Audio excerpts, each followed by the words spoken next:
Hi, welcome back to my truffle kitchen, and today we're going to cook truffles.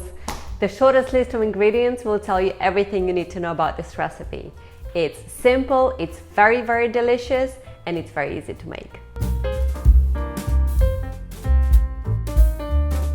I could eat all these ingredients just by themselves, but today we're going to turn them into the most delicious truffles with a soft center.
So the Biscoff truffles are ready. I dipped mine in golden chocolate and sprinkled them with Biscoff cookie crumbs.